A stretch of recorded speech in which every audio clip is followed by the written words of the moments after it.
মা মাটি মানুষ আদর্শে অনুপ্রাণিত হয়ে গতকাল তৃণমূল কংগ্রেসে 250 জনের মতো মহিলারা যোগদান করেছেন। তো এ নিয়ে আপনি কি বলবেন?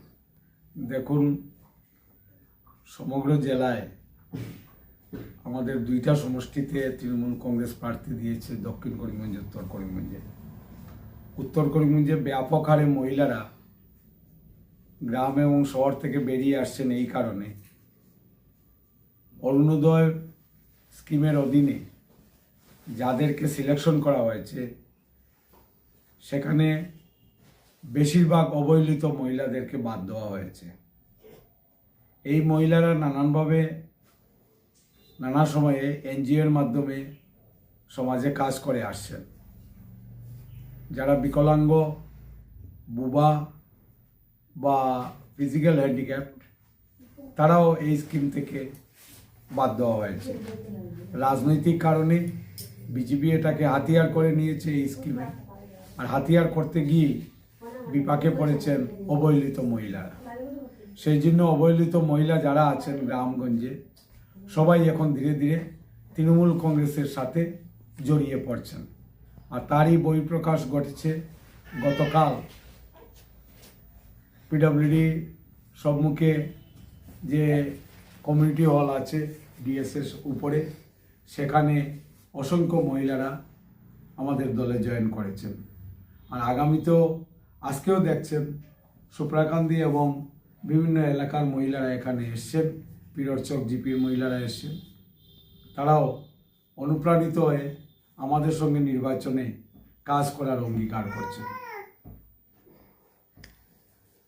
যেখানে তৃণমূল সাংসদ সাইনি ঘোষ উল্লেখ করেছিলেন T for temple, M for Moscow, C for church, কিন্তু এটাই কটাক্ষ করে বিজেপির সাংসদ অনুরাগ সিং ঠাকুর বলছেন T for terror, M for murder, C for crime.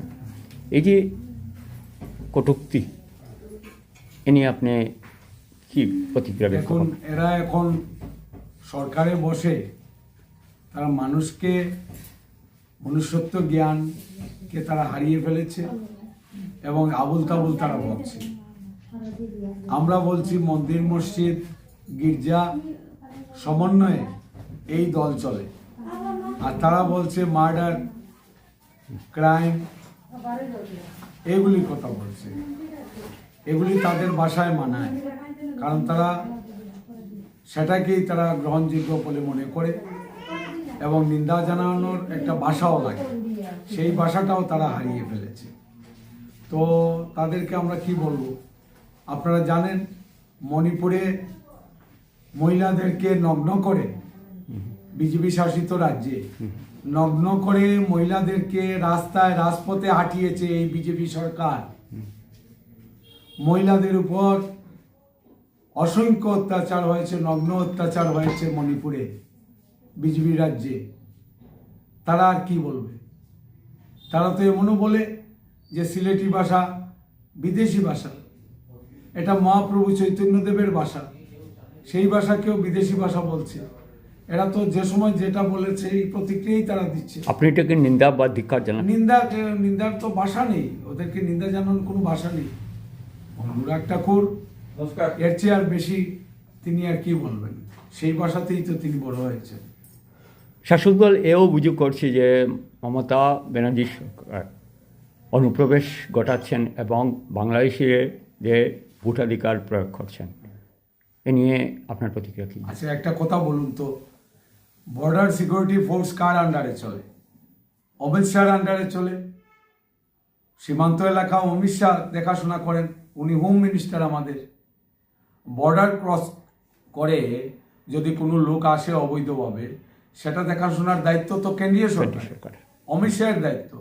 এটা আবার আমাদের এখানে দোষের কি আছে?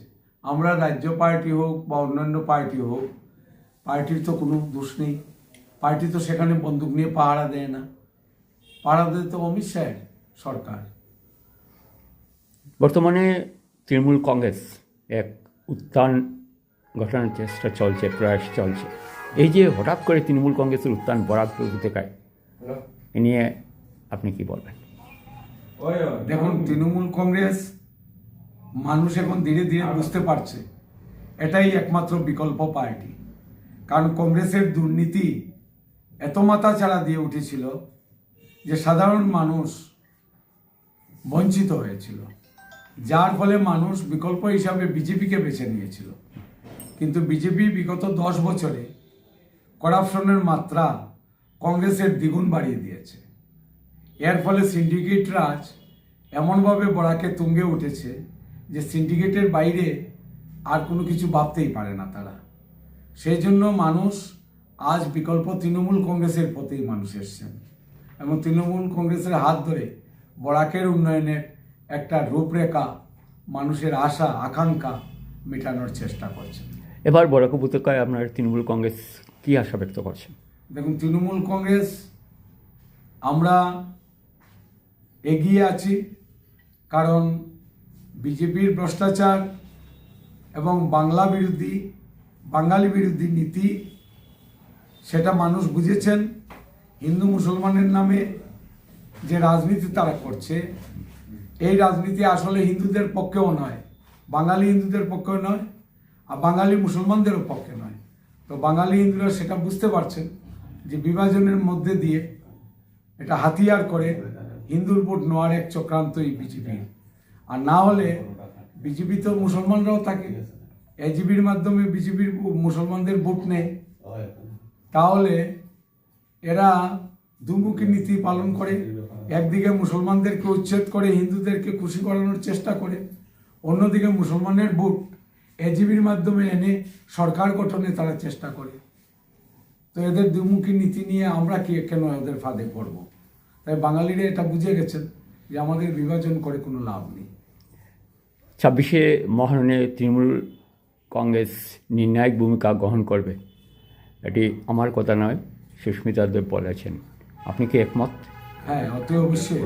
আমরা 23টা সিটে দিয়েছি এবং অধিকাংশ সিটে আমাদের সঙ্গে কন্টেস্ট হবে এবং আমরা আশাবাদী ভগবানের আশীর্বাদে, আল্লাহর আশীর্বাদে, আমরা হয়তো ঈশ্বরের আশীর্বাদে, রবের আশীর্বাদে আমরা একটা শক্তিশালী অপোজিশন হিসাবে আমরা বেরিয়ে আসবো।